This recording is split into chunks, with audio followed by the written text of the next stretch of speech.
Here we are. Welcome back, everybody. Welcome back. Tuesday training for practitioners, and I'm happy because we're here and because the sun's out. I'm happy for both. So if I tend to get chased by the sun, I will just gently move. But it's so good to see all of you. I'm so happy that you're all here. You guys have been like cliffhanger warriors week after week after week. We are working on this case study. We are uncovering all kinds of things about this case study. We covered 8 necessary functional anatomy elements needed to resolve this case study, which is probably why there's been repetitive cliffhangers week after week as we dive in and dig in and get to the bottom of it. So it's been super fun to play with all of you.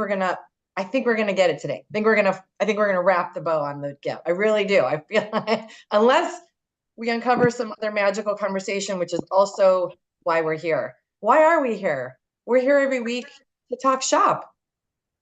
I'm here every week to pour into you and talk shop with you. So all manual and movement practitioners are welcome here at noon Eastern on Tuesdays for this live extravaganza on functional anatomy and client work and anything related to it.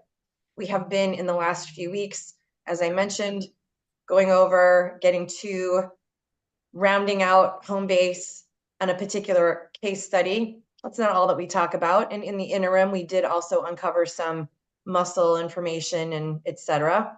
If you're joining for the first time today, welcome. So glad that you're here. You might want to go back and at least watch last week's training because it has been a beautiful building to the Mecca where we are as we speak today. I am your host for the next hour. I am Gina Schatz. I am the developer of the Schatz Method.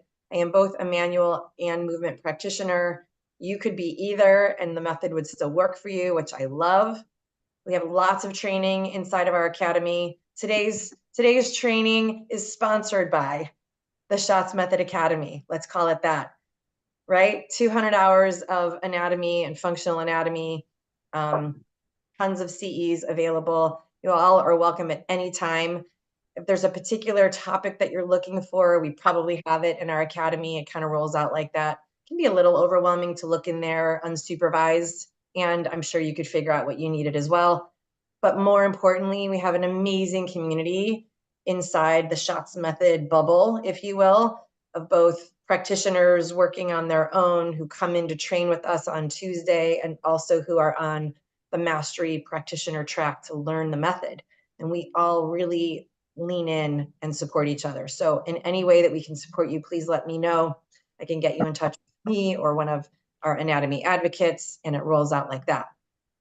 And look, just like I said, one of our anatomy advocates is in the house, and there's a link for you on the academy. Again, it can be a lot when you look firsthand. So if you go in and you're like, I have no freaking idea what I'm looking at, just reach out and one of us will walk you through it or hone in on a class or a course for you.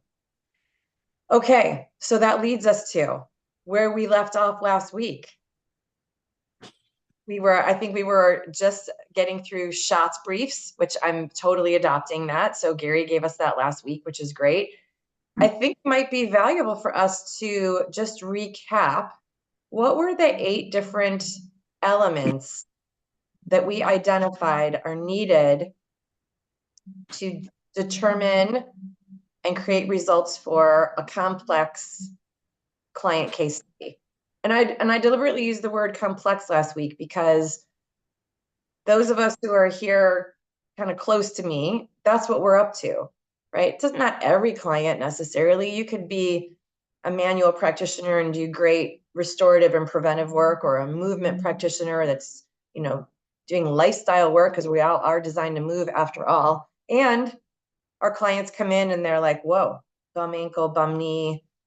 I think, Lori, one of your clients said this week, I hurt all over all the time. Like, we don't want that, right? Like, we definitely don't want that. So we're talking complex problems, complex functional problems, compounded symptom stacking, results for those types of case studies is what we're up to here.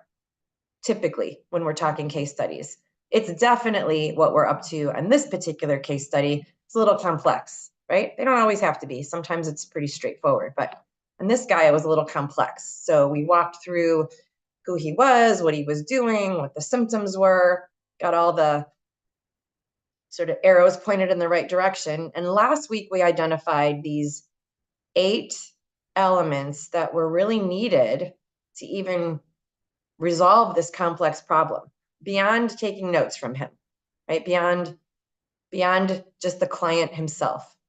So anybody remember those 8 elements or any of them? Anybody? Crickets. You guys gave me crickets last week. It. I'm like, Alignment? what are the 8 elements? I didn't watch the video. Oh, phooey. Or the replay. Alignment would be one. Alignment would be one. Yeah. Which type of alignment, Cheryl? Skeletal alignment. Mm-hmm. Yeah, I identified for us last week, and I believe it was the week prior or 2 weeks prior, that in our method, we consider alignment in two different types of alignment. Do you remember that conversation by chance? It's okay No. if you don't. That's why we're reviewing. No. Okay. So the external alignment, how someone's moving, how someone's posture is, the organization of their joints. External, we call that. Outside alignment. There's also internal alignment too. And I don't teach that on Tuesday trainings, but our Schatz Method practitioners know that we refer to that internal alignment when we're doing our measurements. Schatz Method measurements are all about internal alignment. You got to start with the outside first. You absolutely have to start with the outside alignment. And sometimes when we can't create lasting results for someone, it's because of their internal alignment. Not always, but often enough that we have a whole series of measurements and we address them. So alignment is, yes, one of the elements. And I would highlight that there's an internal or an inside alignment and an external or an outside alignment, and they don't mean the same thing. However, they are both alignment of the axial skeleton.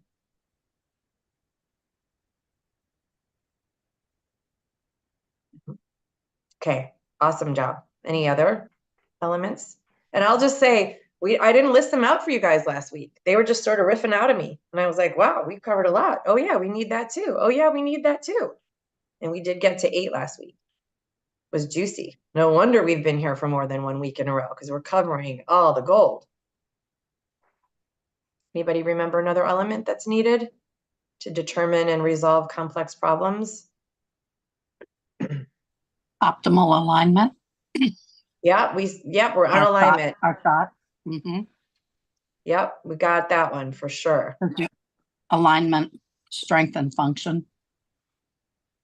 Well, that would be a path to resolve it. Right. Right. So we have a formula. We have a master class on this formula too, which is alignment, strength, function. I talk all the time about how it's in that order, and it's in that order for a reason. And that would be something that you would use to then resolve the complex problem. So you do need to know that formula, I guess. It's not one of the things on my list, Val, but I could add it as number 9. Okay. What do we need to know about the body? Joint function. Say it again, Cheryl. Joint function. Yep. Joint Lever function. method. Joint function, lever system. Yep. So I would put that in a bundle with phasic action of muscles.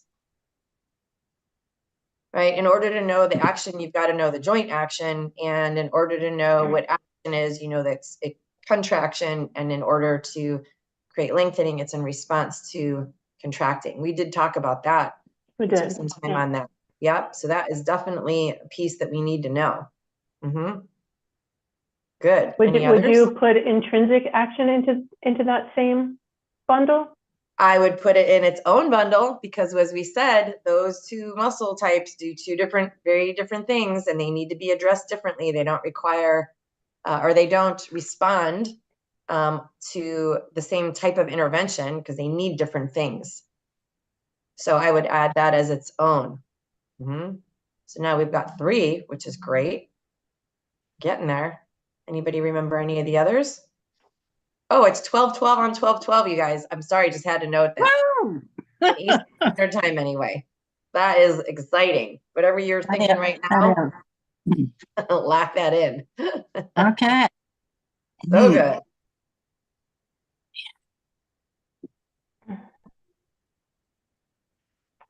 Let's see. I think we need to know how the body is meant to be aligned. Like and maybe that's part of alignment of exoskeleton. I was thinking back to what you were saying, Gina, about like the laws of the body. I think we did, or like however many weeks ago we did that. Like if we don't know that this bone is connected to that bone, you know, that kind of thing, then that we get to know that. 100%. And that's a separate one, right? And the way I would define that or title it would be anatomical design and its form and function. The design, the form and function of that design. Yeah, we do get to know that. Absolutely. And why do we, well, I've asked you guys this 100 times, so I won't be too hard because I'm still asking you to come up with the list. The reason, I'll give it to you. The reason why. Are you giving us an answer? I'm giving you an answer. Oh my God. Oh my gosh. Write it down in history. 12:14 p.m. on 12/12. Gina gave us an answer. Oh my God. Oh my Lord. Miracles do happen, babes. Thank Keep you. your mind open. It's a Christmas Hanukkah miracle. miracle. It's a Hanukkah Christmas miracle. Yeah, exactly.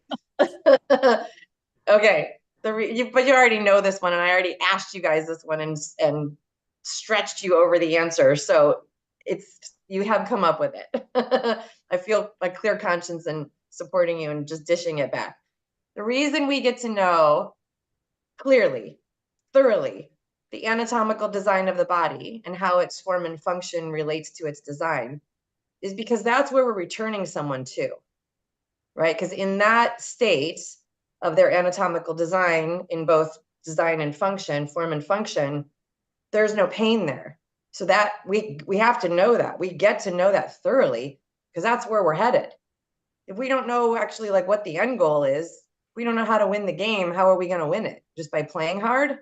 No, we got to know what's in the end zone. Back to this anatomical design and form and function. So yeah, that's a doozy. And you guys did come up with that weeks ago. So yes, we are using that to resolve this complex case study. What else? Did you throw muscles under something different? I mean, we get to know muscles. Yeah, Cheryl brought up joint action. Do we put them under phasic action? Well, phasic muscles are in a bundle with the joints, the muscles, the phasic muscles. Got it. So that's all one thing. Okay. And I would have intrinsic function. And then we have intrinsic muscles and their joints and muscles. What they need. Okay. Different. Yep. We have those. Yeah, I heard that. Yep, got it. I'm super excited. Are you guys so impressed with yourselves and how much you actually remembered that you need to come into a case study with? Are you guys celebrating that right now? I hope you are, because this is you're doing great. Yeah, my brain feels fuzzy today. That's okay. It's a new moon. We're planting seeds for goodness right here and now. Okay. All right. I'll take that. So we're just talking about the body right now, right? We're not talking about intake or anything like that, or are we? No, just about the body. Got it. Not talking intake, and we're not talking anything specific about this client. We're talking generally speaking. We've identified in the last several weeks that in order to address a client, this particular one, these are all of the elements of functional anatomy that we need to come into the gate to solve the problem. To identify the problem and resolve it. So this might go under muscles again, but this is what has been popping up for me the past week or two is like the type of muscle tension. Yes. Ding, ding, ding. Oh, okay. Stress. I was like, my brain just isn't knowing where I was going, like I said, fuzzy. Cool. We're getting you back on. We're rebooting your Thank brain, you. Val. Exactly Thank you why so we're here. much. Yep, it's exactly why Thank we're you. redoing. So You're Lori, welcome. what's the value of knowing attention type? Why do we need to know it? And what's the value of knowing it? Because they're sort of different. Right, because it determines your treatment plan. It Yeah, determines how you address it. yes. And why do we need to know? Why is that not an okay thing to pass over? Everybody, if nobody's heard this, it's going to be amazing to me. Because not all muscles need to be lengthened. Not all muscles need to be released. Like they all have different requirements. Yes, and you could hurt someone. And you could hurt someone. If you're lengthening a muscle that's already over lengthened, you could hurt them. Mm-hmm. We are in the business of the opposite. You need to know. Mm-hmm. Yeah, need to know basis, and it helps us by creating what to do about it. Okay. Great. What else?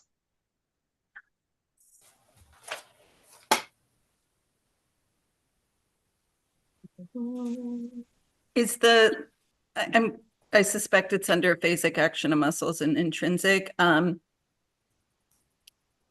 We need to know the lever system. Basic muscles. That's under that. Yep. Okay.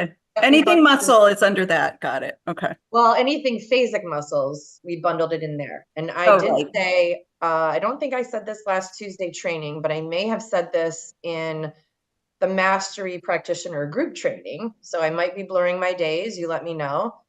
That the lever system doesn't specifically apply to the intrinsic muscles, Right. but knowing the lever system helps you know what to do with the intrinsic muscles. Mhm. I didn't say that here in Tuesday training, did I?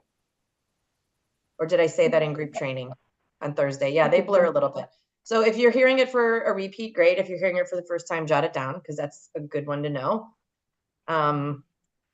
Yeah, knowing the lever system helps when it gets more detailed, for sure. Mhm. Okay, what else? What's another element? How many do you have now on your list? Anybody Mhm. numbering their list? 5. That's it? Yeah. I feel like we have more than that.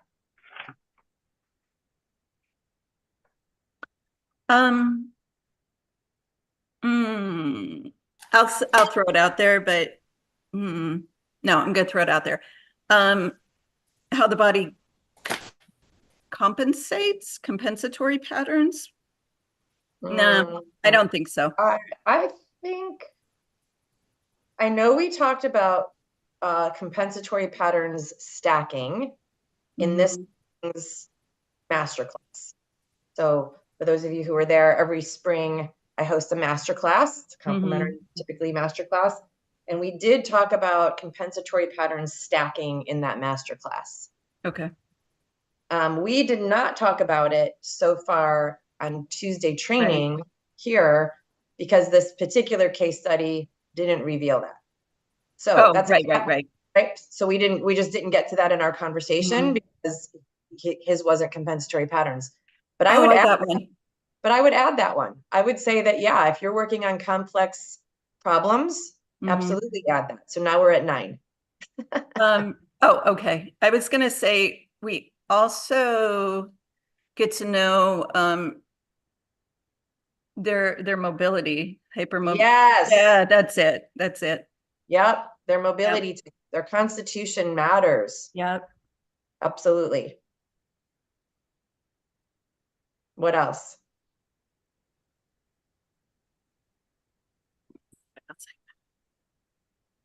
I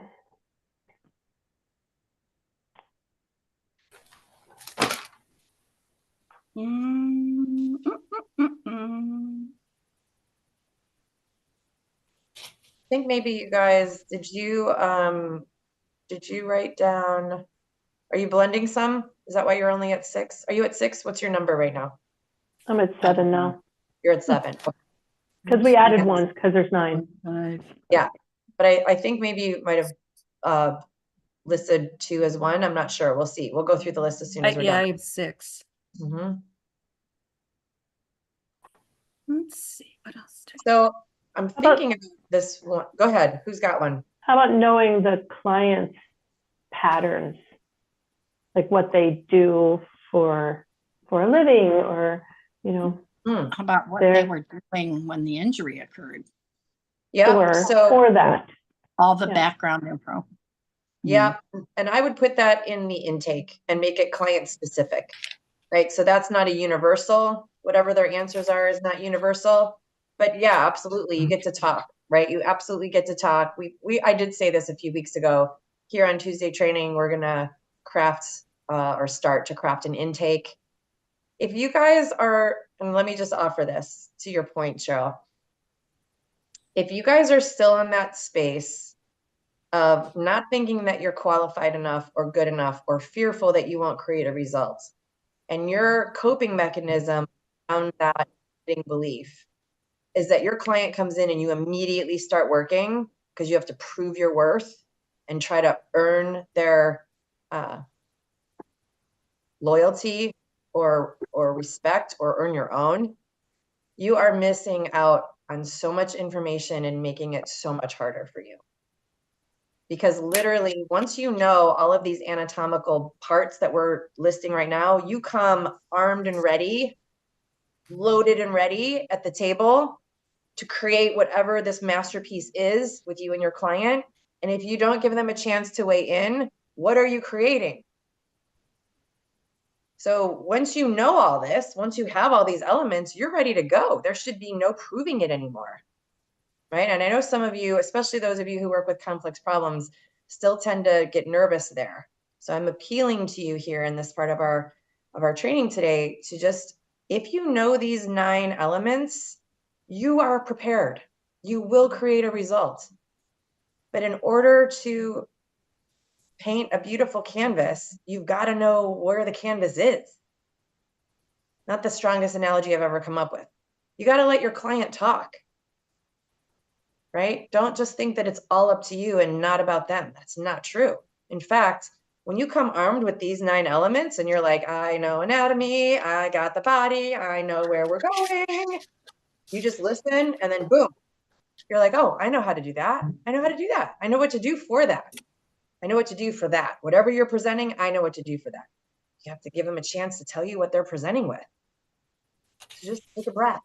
Yeah, Gina, what's been going through my mind for the past, I don't know, few weeks or whatever about that is what you said about everything they share for a reason. 100%. Yep. And it reveals a little bit more, and it reveals a little bit more. Yep. So good. Yeah. Let them. When your clients come in and say they have low back pain and you're like, great, get on the table. I'm Mhm. sorry, what kind of low back pain? Where does it refer? Like what? You don't know anything about it. You really don't know anything about it. It's like someone introducing you. Hi, I'm Gina. You don't know anything about me except my name. Mhm. How can we possibly move on from here? We got to get to know each other, right? It's the same with you and the body that the client presents with, the injury, the configuration, all that. So we'll spend another training day elaborating on that point. I'm really glad you brought it up though, Cheryl, because yes, you get to know what's going on from them, which is not the same as your knowledge that you come in with, right? So we get to be knowledgeable and heartily steeped in anatomy. We get to be anatomists, man. We get to be loud and proud about that. I am an anatomy geek and I know it. And I'm still learning because it's endless. And I'm proud about that too. And I got it. And then let them talk. And then you meet your knowledge with their need. And there's your skill. Boom, you're off to the races. But just sorry, Jean, one of our advocates this morning shared with me that we're TSM detectives. I love that. I know. I did too. I'm like, what will we find? Yeah, we're on the case. We're on it. I'm literally writing that one down. I know, it's so good. And it's TSM, like whether you're in mastery or not, like we're all TSM, right? Everybody that shows up every week here is like, we're on it. Yeah, absolutely. And we're not, yeah, you're definitely in the TSM world because I can't not be in it. I mean, it's literally my identity. TSM detectives. I love it. Writing that one down. Great. Okay. So yeah, we get to be TSM detectives. And even a good detective asks a lot of questions. He comes in with a suspicion of what he thinks is up, but he waits till the innocent prove themselves guilty by their mouth running. right? So it's the same, like nobody's guilty, it's not, there's no criminals here, but you got to let the person reveal exactly what happened. Just wait, you'll hear it, they'll tell you. Well, sometimes it comes out through muscle and body memory. You'll be working and that's like, oh, by the way, I remember now, blah, blah, blah, blah. Yep, sometimes. And we come in already with an agenda before the muscle memory comes up. I believe, to your point, Val, the reason why muscle memory comes up is A, you're making changes, so freedom is happening. But typically when freedom's happening, they're not in dialogue about that, right? The thing about body work, which is different than like psychotherapy, when we do psychotherapy, we review. We're like always in our past, always in our history. It's always about our parents, right? It's always something historic. But when we're doing body work, it's like, please fix me now because I'm headed somewhere. It's more future oriented. It's now I'm in pain and I want to be out of pain, not go back to how I was typically, right? So when that comes up, when you're working, you've created freedom that is now the body saying, before you detour a little bit left, please make a little right hook. Mm-hmm. So it's still the body telling you what it needs you to know. It's not just reviewing for review when that happens. And that can happen whether you're a manual practitioner or a movement practitioner, right? I'm sure, every yoga teacher's had students in Shavasana emoting, right? Stuff comes up and out when you've completed efficient movement. What happened? Was it something I said? Everybody left. Half the screen. I'm still here. I went to turn on the heater. I'm freezing. Okay. I'm just joking. I just noticed that, just noticed. Okay. So I'm gonna just offer here. I'm looking at what I have listed as number 7, and this might not have come to you with the way I asked the question, right? So I asked you, what elements do we need to know about functional anatomy to resolve the problems? What elements do we need to determine and resolve the problem? Take out the functional anatomy part and see if that reveals anything. Which muscles are involved? Which ones are critical? Yeah, we got that one covered in phasic action, but I like where you're going. This idea that I've numbered number 7, just because they came in order last week as we were talking. They came in order in the last few weeks.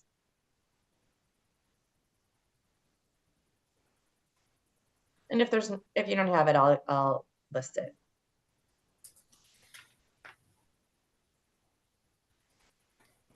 Okay. So this is in the category of what knowledge do you get to walk into the treatment setting with, armed and ready to go, no matter what they bring you? What do you get to bring in? And the knowledge about the tools needed. So you're bringing in your tools, yes, but you need to know your tools and what they do. You need to know what the tools do. You're not a puppet. You're not just randomly pulling on limbs and hoping for results. If you're doing PNF, you need to know what PNF does. If you're doing trigger point myotherapy, you need to know what that does. If you're doing a twist in a yoga pose, you need to know what that does. If you're adding weight to someone in a gym or Pilates setting, you need to know what that does. What does that do to the function and design of the body? What do those tools do? What's the implication of adding those tools to the anatomical design in form and function of the body? You need to know that. You need to come in. Knowing the type of contractibility or tension, rather? Whatever the tool is, Rhonda, you need to know what the implication of using that tool on the body is. Right. Yeah. But knowing what type of tension is in the muscle would tell you which tool, wouldn't it? Well, it assigns the tool. Yep. Knowing the type of tension can assign a tool or make sure you don't use one, right? Like you're not going to use stretching for tensile stress. Like if anybody that knows my name never does that again, I'm going to come haunt you, I swear. But like, why would lengthening a muscle that's tensiled be not a good idea? Knowing about that tool, stretching, contracting, weight bearing, trigger point work, myofascial work, knowing the implication of using that tool is needed. I'll give you an example. If you recognize tension in someone's body and you're going to utilize a tool, whatever that is, because there's lots of them, to release or lengthen a muscle. But that person's body is hypermobile and you release all the things that are stuck, you leave them with no integrity. No The muscle impli- stability. Mhm. Yeah. So the implication of utilizing that tool, what happens to the body's design when you use that tool, you need to know when you walk in. Don't just start using fancy tools because you went to a great workshop over the weekend. What is the implication of that tool on a particular body part or constitution or symptom do? You need to know that, which is part of knowing the anatomy, right? If you know the anatomy, then you know what the implication of that tool is on the anatomy. I'll say it another way. Let's say, I think trigger point work came up here on Tuesday training, so I'm going to use that example. Let's say there's a muscle that's in contractile stress and it happens to have active trigger points. They kind of go hand in hand, by the way. If the only tool that you use on the client is trigger point myotherapy, they'll feel great when they leave. But if you haven't lengthened the muscle spindles and restored the lever system, it's not going to solve it. You need to know that. Like, what does trigger point myotherapy do? If it's not a tool that you use, don't worry about it. I'm using that as an example. What you know it isn't is lengthening. It doesn't restore the lever system. There's no movement involved in trigger point work. It's passive for the client. The practitioner does all the work. So there can't be any restored lever system if it's passive. If you know the design of the body and you know that the lever system is important and you want to use trigger point work as part of your tools for the day, great. Make sure you add something else because that's not the only tool that will work. So knowing the implication of the tool also helps you resolve the problem. Even if you're the best trigger point myotherapy practitioner on the planet, and I believe you, that does not restore the lever system as a tool. It does great things, but it doesn't do that thing. Get that? Does it make sense to you guys? Okay, go ahead, Anna. Gina, would you put the measurements then, the Schatz Method measurements in as a tool? I know we had them in as you know, an internal alignment when we first talked about alignment being external or internal. But I'm just wondering, as you're talking, I'm thinking, wouldn't the measurements be a tool also? The measurements would be an element in our list of 9. So, and I love that you brought this up because yes, absolutely, you get to have Schatz Method measurements. They are an avenue. Like you could definitely call them a tool for sure. But in this conversation, just because of what we just said, taking measurements from a client, Schatz Method measurements, doesn't do anything to the body. The same way that like lengthening a muscle would do something to their anatomy. So it's a tool, but it's not a tool that like, it's not a hammer. It's not going to put a nail in a wall, but it is something that we use. Yeah. So it's a pathway, if you will. And it absolutely is needed. Absolutely. I mentioned that last week. If you don't know the Schatz Method measurements, we can still continue on with this conversation about this particular case study. And in my experience clinically, I wasn't getting all the results, right? That's why I made up the measurements, because I was looking for some information that I needed to address. And so that's how these measurements, Brenda, would you be willing to mute? Finding these measurements allowed me to, Brenda, I'm going to mute you actually. Using these measurements allowed me to glean more information from the body. Right? And yes, Anna, you are using those measurements now to glean more information from the body. The more information you have, the more you can address. And so actually, I just spoke to somebody who's an alum in our community who does everything but measure. Super cute. Don't do that. And their results are, as you would expect, sort of touch and go, because the measurements do give you information that you can then address that cannot be addressed, or even the information is not revealed otherwise. And so how can you possibly address what is needed for that information? So well done, Anna. Yes, the TSM measurements, optimal alignment of the axial skeleton, optimal internal alignment of the axial skeleton, which is what we reveal through the measurements, is absolutely needed. Great. Okay, so I think we got all 9 then, did we? Oh, we did. Anna's a no, Cheryl's a yes. No, Lori's a no. we're missing one. If you said 9, we're missing one. We've only got 8. Yeah, we have got it. 9. You have 9, Cheryl? Let's have I them. do. Alignment, the external and internal. Yep. The phasic action, the intrinsic action, the anatomical design, form and function, Yep. which is 4. Yep. Knowing stress, Tension the- types. which or also knowing compensatory patterns. That's 6. Oh, we threw that Um, one in Now we're up and to then there? Yeah, now we're, know your tools and what they do. The measurements. And then the one that we added was knowing the constitution and mobility of the client. Actually, that's number 1. The one that we added, doesn't matter what order you have them in, guys. There's no test on this. But we added today compensatory patterns, but we started constitution types on this particular client. That's how it came up. So that one was early on in our Tuesday training on this particular client. So yes, you did it, Cheryl. Good job. All 9. Everybody got them? What did we decide 9 was? Compensatory patterns. Compensatory. I had that up on 6. I didn't think tools were, I know we just talked about tools, but I didn't think they were, measurements. I didn't think measurements were actually a separate thing. I thought they were either, anyway. They are a separate thing, Anna. We said that in this conversation, they're not a tool because the measurements themselves don't create change. Yeah. There's nothing to do with them, but they give you so much information that even the client can't give you.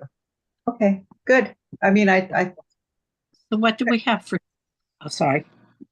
Yeah, let me list them off in the order that I have them, just in the order Okay. that we talked about them last week, in case you guys go back and watch the replay. So the first thing that we talked about was constitution matters, right? It alters their alignment, it alters their function, it dramatically changes not only what you're going to do, but what they need to do for homework. We teach on constitution patterns in probably 3 or 4 different courses inside the academy. It's just that prevalent, starting with Inspired Beyond Anatomy, and then it's in several other courses as well.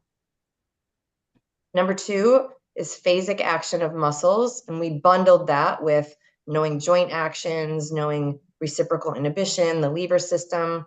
We also go over that in several of the courses inside our academy because it's just that important. It's in Applied Functional Anatomy. It's in Inspired Beyond Anatomy Level 2. It's probably also in Inspired Beyond Anatomy Level 1, now that I'm thinking this out loud. Number 3, the third element, was knowing the anatomical design in both form and function. How the body's built, how the body's built to move. And the reason that's so important is because when we restore the body to its optimal design and movement, there's no pain. And so that concept is actually woven into everything that we do inside our academy. There might only be, I think maybe only one masterclass doesn't have it in it because it's a masterclass on a tool only, right? But anatomical design is, I believe, as movement and manual practitioners, something we get to continue to learn and know. And does it include muscles and joints? Of course. And then. Number 4 was intrinsic, that I have written, is intrinsic action of muscles. Not the same as phasic muscles, a whole different group of muscles. They do an entirely different job, super important and needed in order to create alignment. And the right kind of strength that holds that axial skeleton together. We have an entire course on intrinsic strength only. but we talk about intrinsic muscles in several different courses. That I shared with you guys a few weeks ago was not something I was taught. I had to go find that. So as I was, in my clinical research looking for what the heck am I missing, that's what I found out was missing. And I was like, oh, well, wow, look at that. Where do I go find more of that? We didn't really have it then. We are starting to get it now. There's lots of other places that are talking about it now, thankfully. Number 5, the 5th element is tension types. There are multiple different types of muscle tension, and only one of them requires that you lengthen or stretch it. So I've appealed to you guys over and over again, as Lori mentioned, please stop stretching people just because you think that that's all that they need. That goes back to knowing the implication on someone's body. Knowing the types of tension will tell you the implication of the tool if you're using stretching or your elbows, for example. We talk about tension types do we talk about it in Inspired Began Anatomy Level 1, Mastery Practitioners? Is it in Level 1? Is it in Level 2? It's in there. Yeah, level 2. Level 2. Okay, great. Inspired Began Anatomy Level 2. We have tension types, what to do about that, what they mean. Element number 6 is optimal alignment of the axial skeleton, both the external alignment and the internal alignment. The external alignment we talk about when we explore joint actions, right? And also bones, which we start in Level 1, Inspired Began Anatomy Level 1. We talk about that. What are the bones? What are the bones of the spine? How are they in relationship to each other? What does that look like when someone's sitting? Do people usually sit like that? What do I do about that? So we talk about this external alignment a lot. And in internal alignment, that's something that we teach in our mastery track. Element number 7. Anna, do you have a question? No? Okay, I thought I saw you had a question. Element number 7 that we get to know coming in to work with a client are the tools that restore the body back to optimal design and function, and the implication of those tools, which we just talked about a few minutes ago. So I'm hoping that that's still fresh, right? When I use a particular tool, what does that do to the muscles? What does that do to the body's design? Is that what I need? Is there anything else that's needed? We don't want to just roughshod over someone's experience in their body and just throw a bunch of tools at it and hope that the picture hangs on the wall. If you have a tape measure and a screwdriver and some rope in your toolbox and you're trying to hang a picture, throwing those 3 tools at the wall is not going to hang the picture. So they're great tools, they just don't work for this thing that we're up to. So what's the implication of those tools? We don't talk a whole lot about tools in our academy, but we do have a master class on PNF, which is a universal tool for everybody. I use it all the time.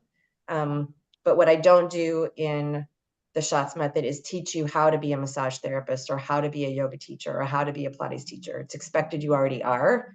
So tools for your particular trade are not what we have a lot of in our academy, except for PNF, which is universal and an amazing one. And please, if you don't yet have PNF in your toolbox, please get that. We have a great masterclass on that. Element number 8 is alignment of the axial skeleton through the Schatz Method measurements. There is no course in the academy on that. You'd have to be in the mastery practitioner track to learn that, and it would be a fun joyride when you do. As soon as you measure, it changes the game. It's not so much as soon as you measure, it's as soon as you know what the measurements mean. That's really it. As soon as you know what those measurements mean, it changes the game. It speed traps you in through a solution for your client. There's no more darting around the periphery. It's like, zoom, this is what we're doing. And then the last one that we added today was compensatory patterns. And as I mentioned, I taught a masterclass on that this past spring on what to do when compensatory patterns stack, because they do. And then that leads into potential confusion for practitioners because they think they're headed down a certain answer, and then the body dovetails them into a different pattern of symptoms, and then practitioners can get a little confused. So just know that they stack and just go to the first one.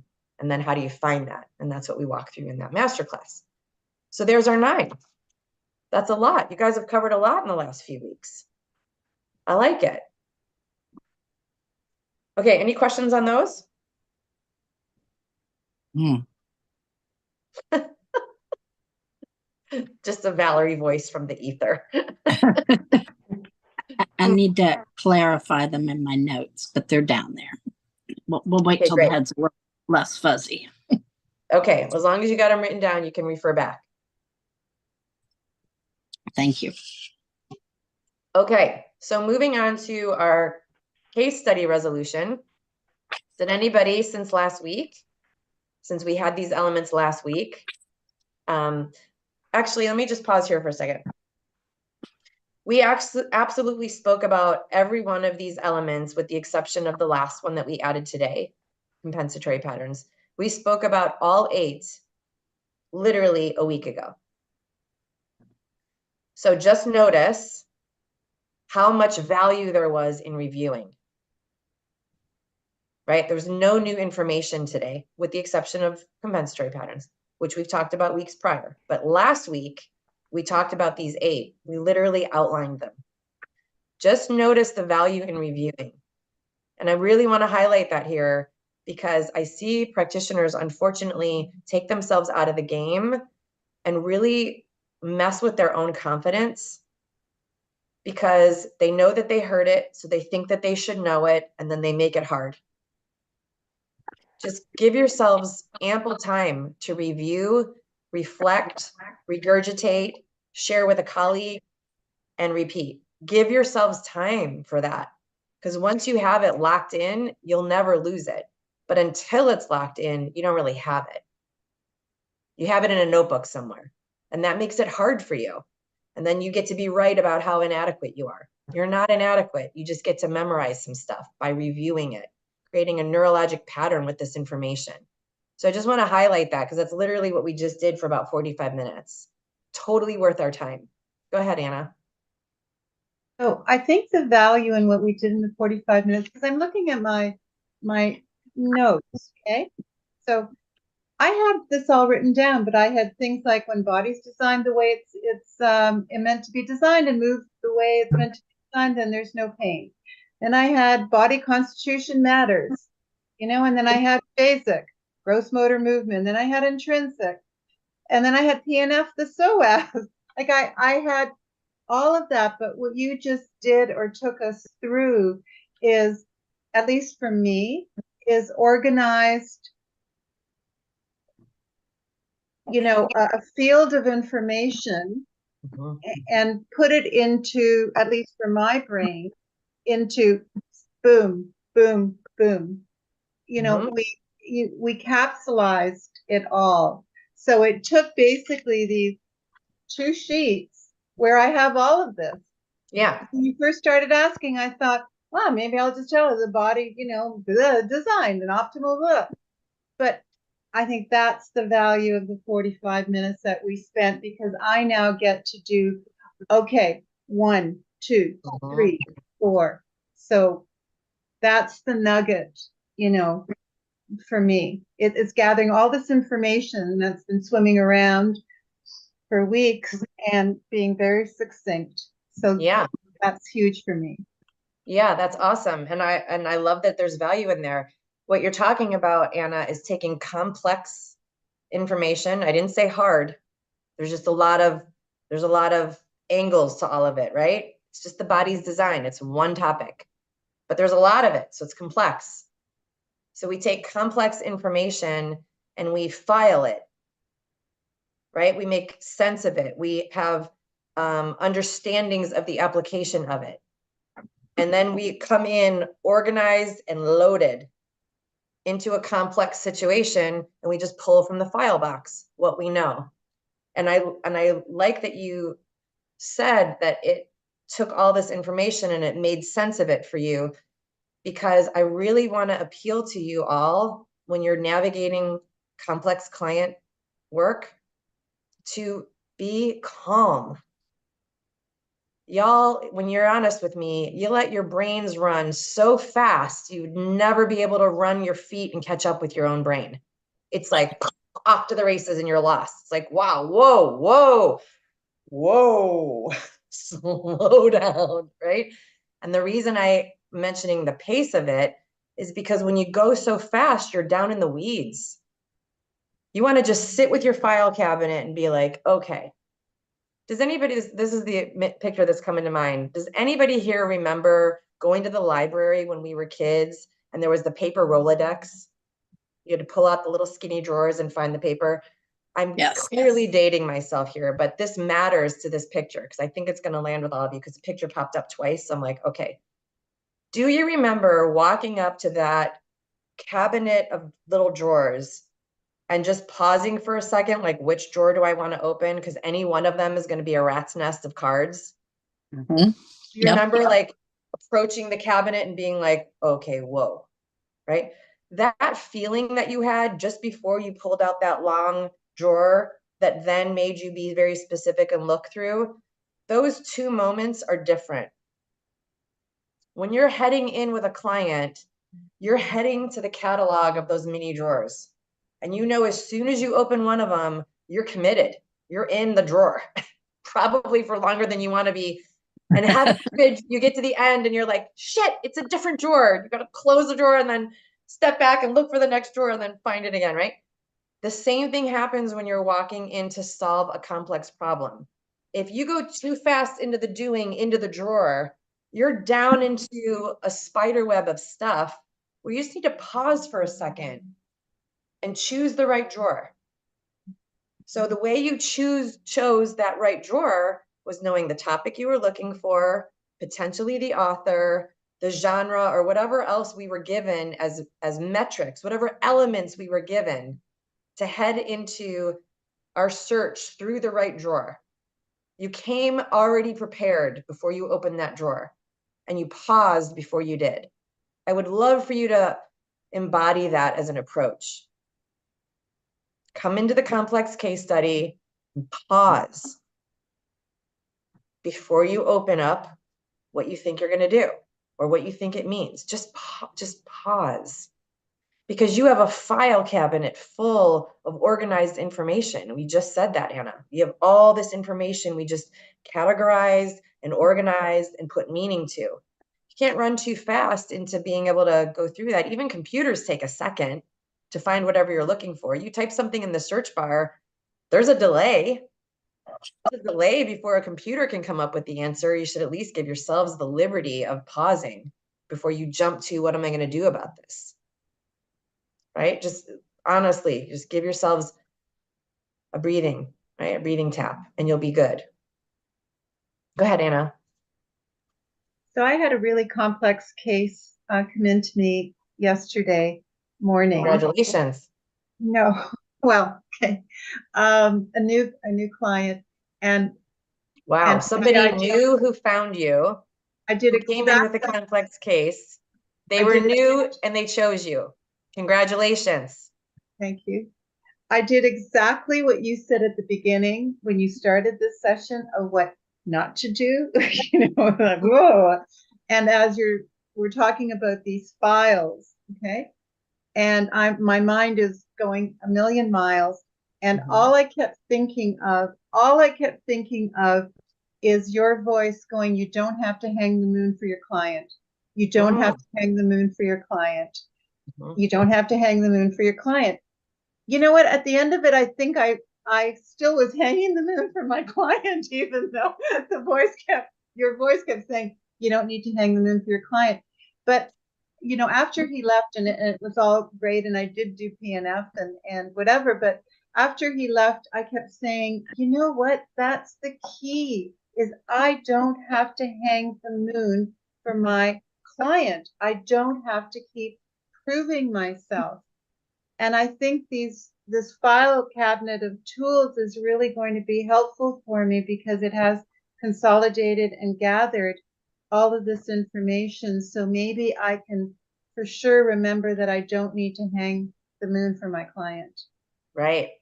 Yeah. Don't hang the moon for your client is a phrase I like to use for folks who think that they need to cram 2 90-minute sessions into one 60-minute session.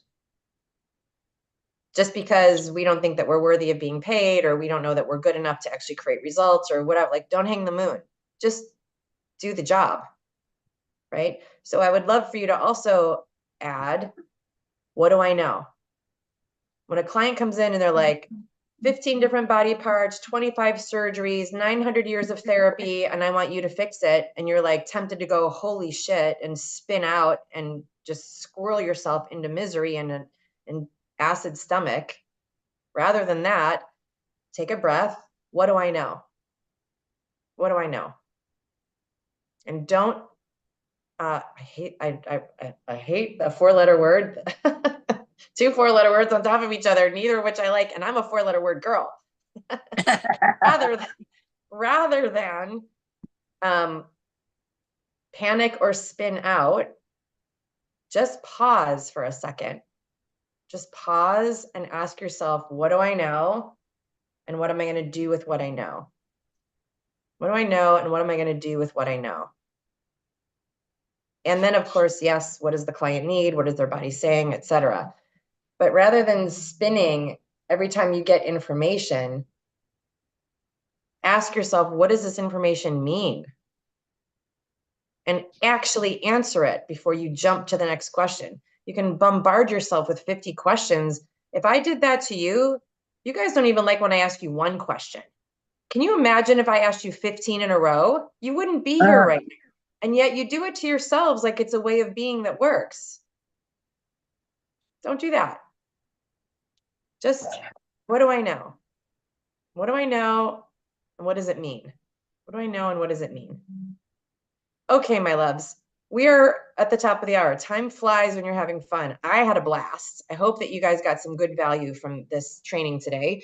And please do share it with any colleagues that you think would also gain value from it, because we are here to up level. All of us gets to go and win at high levels of success.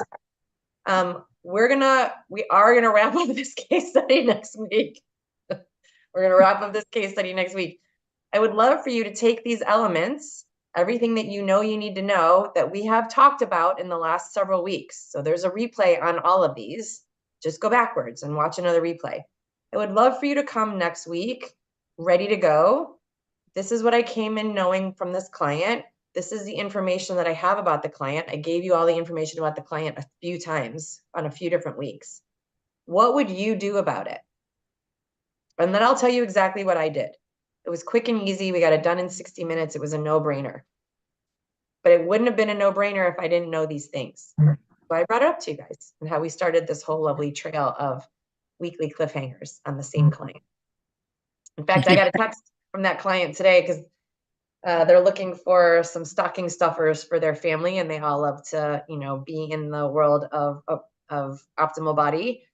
And I was chuckling. I'm like, if this client only knew how much mileage we've gotten from his poor posture in the gym. So great. So that's what we're going to resolve next week. Okay, good. And of course, if you have any questions, we'll start off with some questions so that you have what you need to resolve it. But let's do that. Let's wrap them up next week, shall we? Okay. Have a great, amazing week. Thank you so much for being here. I love that you guys are pouring into yourselves every week. I love being the one to do the pouring, and continue to do great work in the world until I see you next time. Bye for now. Bye.